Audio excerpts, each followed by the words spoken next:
Tá errado, garoto! Burro, burro, orelhudo! Ai, meu Deus do céu. Esse era o grande pavor da grande maioria dos alunos na minha época. Responder uma pergunta do professor, errar e virar essa chacota aí, né? Ser taxado de burro, de orelhudo, ou coisas do tipo. Parece que com o tempo, alguns alunos deixaram de ter um pouco esse medo. Eu acho até que a maioria deles como estratégia de indisciplina, né? Responde errado de propósito. Mas olha, eu vou dizer uma coisa para vocês, não é a maioria, né? Eu acho que, pelo menos, a maioria dos alunos continuam muito temerosa em responder uma pergunta e errar, né? Não, ninguém quer passar por aquele que não sabe, né? Pois é, e isso me faz pensar que a escola é um lugar onde errar é proibido, onde errar não pode, né? Ou seja, e me parece, não sei, né? Discordem aí se assim vocês perceberem, me parece que o lugar de errar é na escola. A escola foi feita para errar mesmo, né? Para exercitar, e nisso que eu exercito, eu erro. E nisso que eu erro, eu aprendo um pouco mais, né? Então, escola é lugar de errar. E na medida em que eu erro, eu aprendo, né? Principalmente se eu aprendo com o erro. Escola é o lugar indicado para errar. É como se fosse assim, eu erro na escola, que é para errar menos na vida, né? Parece que a gente pode traçar até uma certa proporção, né? Quanto mais eu erro na escola, eu tenho possibilidade de errar e aprender com os erros, menos eu tenho probabilidade de errar na vida, né? Vamos errar na escola para ver se a gente acerta mais na vida, né, gente? Pois é, pelo menos eu acho que essa é a lógica. Eu acho, não sei, eu acho.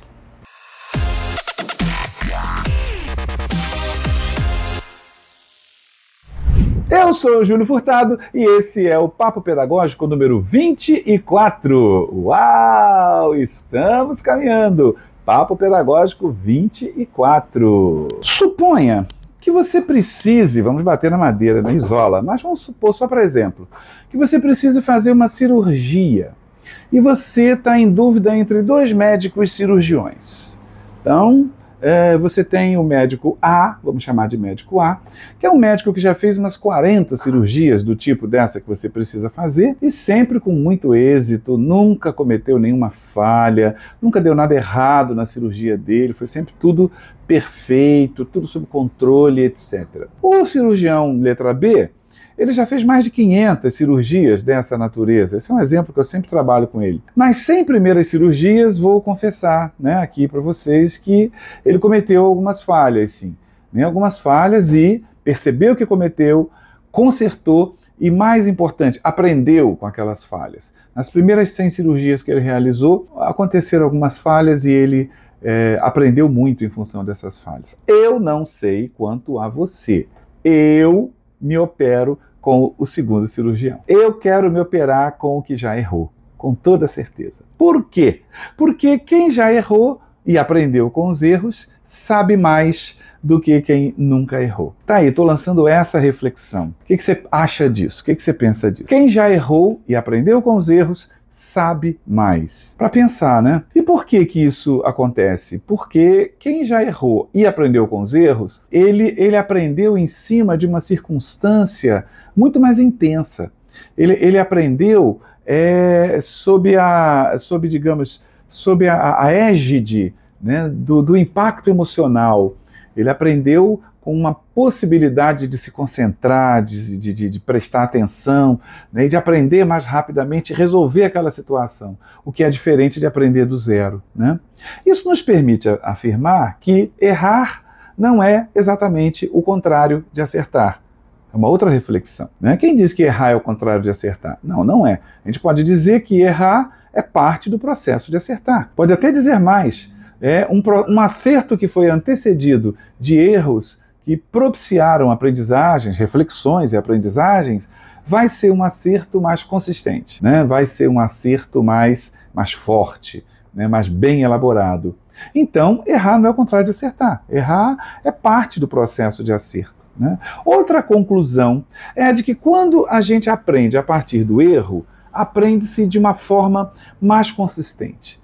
Desenvolve-se melhor a competência. Dá para a gente dizer, então, que quanto mais a gente erra e aprende com o erro, né, para não repeti-lo, mais competente de verdade a gente fica, né? A gente pode até arriscar dizer que o desenvolvimento das nossas competências é diretamente proporcional ao quanto eu erro e aprendo com o erro, né? Ou seja, aquele que aprendeu a partir de erros tem a tendência de ser mais competente do que aquele que aprendeu, mas nunca teve a oportunidade, né, de errar e aprender com esses erros. Agora, para que isso aconteça, é preciso que a gente mude a visão que a gente tem do erro. E aí eu estou falando muito próximo da gente, nós, professores, educadores. É preciso que a gente mude essa visão de erro que a gente tem, né? Por quê? Porque, em primeiro lugar, eu já falei, né, a escola parece ser um lugar onde é proibido errar. Não pode errar, enquanto isso está totalmente enganado, né? Totalmente enganado, porque escola é lugar de aprender, e se é lugar de aprender, é lugar que tem que ter espaço para o erro. O erro tem que ser bem-vindo na escola, né? Porque é errando e aprendendo a partir do erro que a gente vai se tornar mais competente, né? Então, se é um lugar onde eu castigo o erro, olha que loucura, a escola é lugar que castiga o erro em geral, né? E se eu castigo o erro, ele passa a ser uma coisa horrorosa, proibida, né? Que não pode acontecer, né? E uma outra atitude que a escola tem com relação ao erro é de apenas apontar o erro, né? Tá errado. Não é isso não, tá errado. Não, tá errado, tá errado. Meus queridos professores, minhas queridas professoras, apenas apontar que está errado não é nenhuma atitude educadora, nenhuma atitude educativa. Ou seja, não estamos educando quando apenas dizemos, olha, isso está errado. Por quê?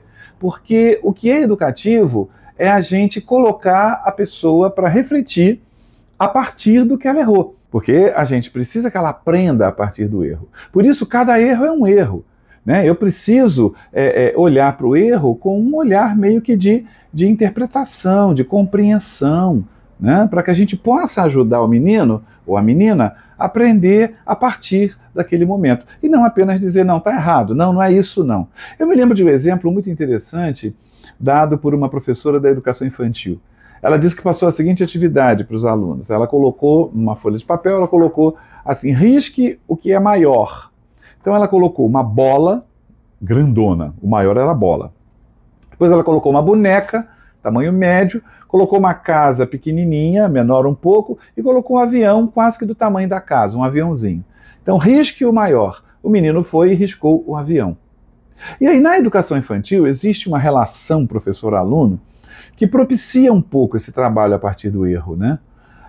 E ela voltou-se para o menino e falou, olha só, por que você riscou o avião? O que é maior aqui? Não é a bola? Olha a bola. Aí ele, não é não, professora.